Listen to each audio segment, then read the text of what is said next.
മിനിഞ്ഞാന്ന് അവന്റെ ഇത് കണ്ടപ്പോ എനിക്ക് ശരിക്കും വിഷമായിരുന്നു.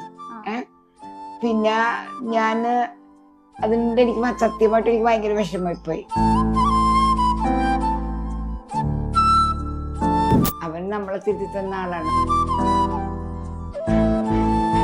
രേണുസുതി എന്നൊരു കണ്ടസ്റ്റന്റ് ഉണ്ട്, ഇഷ്ടമാണ്? ഇഷ്ടമാണ്. രേണുസുതി അതിൻ്റെ അകത്തൊന്നും കാണിച്ചില്ലെങ്കിലും ഞാൻ അല്ലാണ്ട് കണ്ടിട്ടുണ്ട്. സുധിയുടെ വൈഫല്ലേ, അപ്പൊ നമ്മൾ സുധിയുടെ വൈഫ് എന്ന രീതിയിൽ. മകനല്ലാതെ വേറൊരു കണ്ടസ്റ്റന്റ് എന്ന് ചോദിച്ചാൽ ഫേവറേറ്റ് പറയാൻ പറ്റുന്നത് ആരെയാ? എനിക്ക് ഷാനവാസ്. ഓക്കെ. എന്താ അച്ഛൻ എങ്ങനെയാ? ഭയങ്കര സ്ട്രിക്റ്റ് ആയിട്ടുള്ള? സ്ട്രിക്റ്റാ. ഇവിടെ സ്ട്രിക്റ്റ് ആരുമില്ല. ഫാദർ ഭയങ്കര ഫ്രീക്കാണ്. ഞങ്ങൾ ഇന്റർകാസ്റ്റ് മാരേജ് ആണ്. ഒരു റിലേഷൻഷിപ്പ് അങ്ങനെ എന്തെങ്കിലും റിലേഷൻഷിപ്പ് അങ്ങനെ ഇഷ്ടമല്ല. Enjoying his life like anything. അമ്മയ്ക്കും അത് പ്രശ്നമല്ല.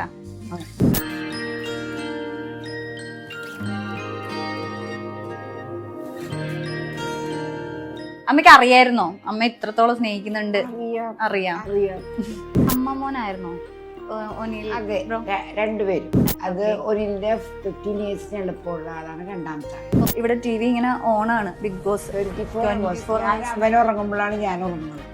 പിന്നെ അമ്മയെ ഒരുപാട് ഇഷ്ടമാണ്. അതെ, അവിടെ പറയുന്നുണ്ട്. അമ്മയെ മിസ് ചെയ്യുന്നുണ്ടാവൂലേ? തീർച്ചയായിട്ടും. അവൻ്റെ അല്ലെങ്കിലും ഈസ് എ ട്രാവലർ. പക്ഷെ എന്നാലും നമ്മള് എല്ലാ ദിവസവും കോൺവെർസേഷൻ ത്രൂ ദ ഫോൺ ഉണ്ടാവാറുണ്ട്. പിന്നെ അവര് രണ്ട് ബ്രദേഴ്സ് ഒരുമിച്ചാണ് കിടക്കണത്. എവിടെ എത്ര ഇതിലായാലും ഒരുമിച്ച കിടക്കണം. നമ്മളതിലൊക്കെ കുറച്ച് ഹൈയാണ്. നമ്മളൊക്കെ നന്നായിട്ട് മിസ് ചെയ്യുന്നുണ്ട് പറയുമ്പോ തന്നെ നമുക്കറിയാം. അത് അതിനെങ്ങനെ എടുക്കുന്ന അമ്മ? എല്ലാരും ഇങ്ങനെ പറയുമ്പോ മോൻ അത്ര സ്ട്രോങ് ആയതുകൊണ്ട് അല്ലെങ്കിൽ മോനെ ഭയന്നിട്ടാണ്? എന്റെ മോന്റെ കോൺഫിഡൻസ് എനിക്കറിയാം. വിത്തൗട്ട് ഫോൺ, വിത്തൗട്ട് ഡ്രസ്, നമുക്കെല്ലാവർക്കും ഡ്രസ്സിങ്ങിന്റെ കാര്യത്തില് എസ്പെഷ്യലി ഓണിൽ ഭയങ്കര ഡ്രസ്സിങ്ങിന്റെ ആളാണ്. രാവിലെ ഒരു ഡ്രസ്സ് ഇട്ട് പോയാൽ വൈകുന്നേരം വേറെ ഡ്രസ്സ് ഇട്ടുന്ന ആളാണ്.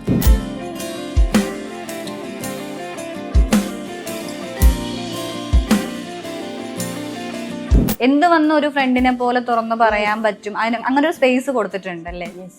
ഉറപ്പായിട്ട്. അപ്പൊ മമ്മിയുടെ ഡ്രീം ആയിരുന്നു ബിഗ് ബോസിൽ അതെന്റെ ഡ്രീമാണ്. നമ്മൾ അവരെന്ത് ചെയ്യണമെന്ന് അത്രേ ഉള്ളൂ. ഞങ്ങള് രണ്ടുപേരും അവരെ ആരെ വിളിക്കണം, ഇടൂ എന്നൊക്കെയാണ് വിളിക്കണം. അങ്ങനെയാണ്. I am very confident you will get the come. That's all. അത്രേ പറയും. ഒൻസാബ് ശരിക്കും കളിക്കാൻ തുടങ്ങി കഴിഞ്ഞാൽ പേടിക്കും.